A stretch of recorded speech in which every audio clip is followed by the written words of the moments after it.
Bismillahirrahmanirrahim. In this video we are going to talk about cowgate mandibular block. As it's visible from the name, that is going to anesthetize the mandibular nerve. So what are the advantages of cowgate nerve block? In this, the target area is bone and you are going to hit condyle while giving local anesthesia. There are fewer blood vessels at this level, so there are less chances of positive aspiration. So it's less chances of aspiration than inferior alveolar nerve block. Long buccal nerve anesthesia is likely, so you don't have to give the long buccal nerve block. Possible longer duration of anesthesia. Greater chance of anesthetizing the SSC nerves, and so you don't have to infiltrate if in any event the anesthesia fails. Now coming to the disadvantages. For this technique you have to open your mouth wide,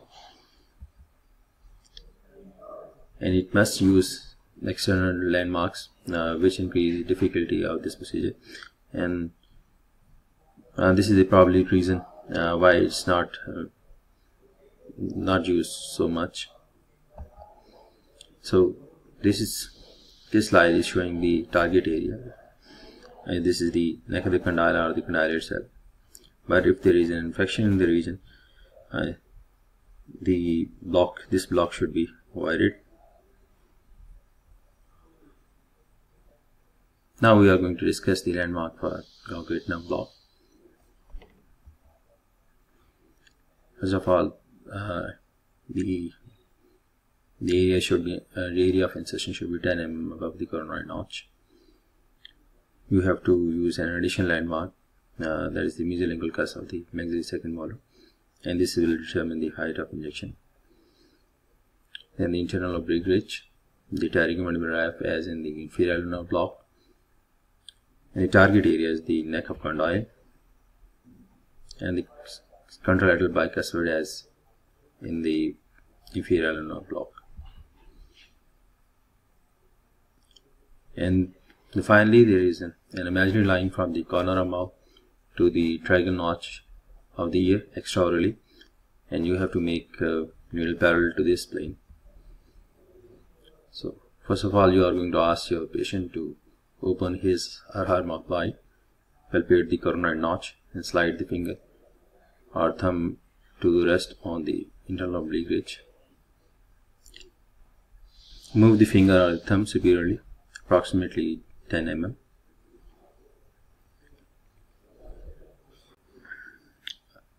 Rotate the finger or the thumb to parallel an imaginary line from the ipsilateral corner of mouth to the tragus notch of ear. Here you can see a pencil is placed along that plane. This is the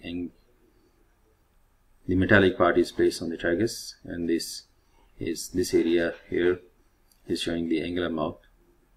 Now you have to bring the syringe parallel to that plane. Then here you can see that this needle is parallel to the mesopalatal cusp, and then the needle is inserted until the bone is contacted at the neck of condyle, which should occur at depth of approximately 25 mm.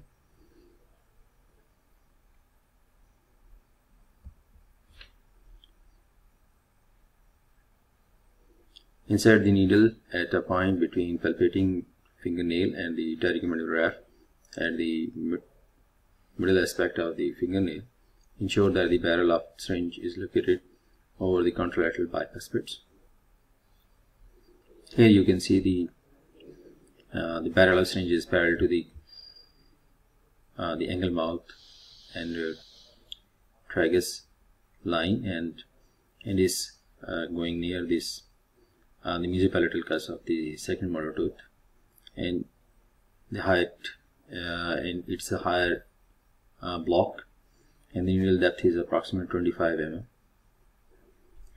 Once bone is contacted, withdraw the needle tip 1 mm to prevent injecting into the periosteum, which would be painful. Aspirate, preferably in 2 planes. Inject full cotton. Target block is not ready for injection.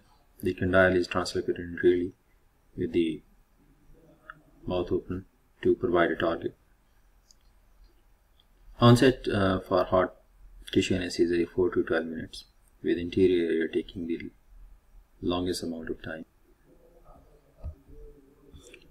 And the long buccal nerve will likely to be anesthetized with gauge nerve block.